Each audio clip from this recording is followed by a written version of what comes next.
started learning last week, which you'll find amazing. And the 7th grade curriculum also includes exploration and discovery.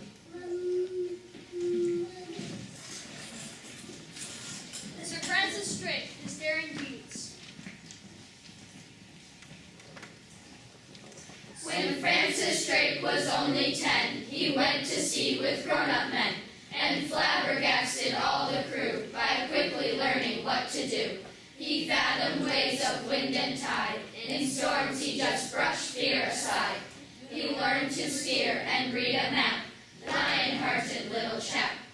Young Francis grew up strong and straight, a small but sturdy heavyweight, and on his 27th trip was made the captain of a ship.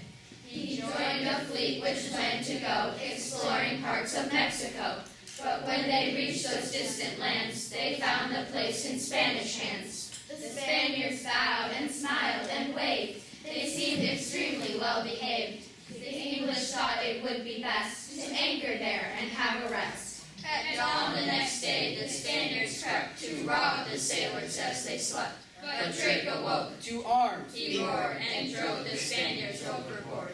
Then cannonballs flew overhead. Some ships sank, the English fled.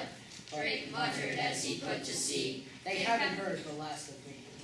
They struggled back to England's shores, but Francis soon set sail once more. The Spanish ships he came across quickly learned that Drake was boss. He sank their ships and took their gold, but treated their prisoners well, we're told. For though revenge was on his mind, he found it hard to be unkind. Drake chased the Spaniards near and far, then went ashore to Panama. He caught some Spanish chaps whose mules bore bulging sacks of gold and jewels. High on a ridge, he climbed a tree to scan the wide Pacific Sea. By Jove, said Drake, I'd like to try and sail that ocean by and by. Back home he studied maps and charts that told of strange exotic parts, then took his leave with sails unfurled to circumnavigate the world. To South America they went and forged right round that continent.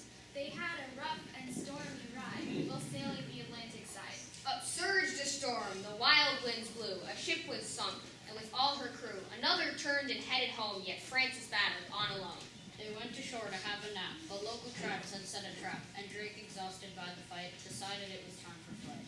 Next, woe is me, an awful shock. The ship stuck fast upon a rock. Attempts to free it seemed in vain, then slowly split off again. In distant seas and tropic climes, the gallant crew found better times, but, tiring of their global tour, returned to England, safe once more. When Francis entered Plymouth Sound, a mighty crowd soon gathered round, and Queen Elizabeth came too to welcome Francis and his crew. Hello. Hello, sailor. Said the Queen. Where have you been? She treated all to wine and cake, and knighted proud Sir Francis Drake. She told him, Francis dear thing, go forth and fight the Spanish king.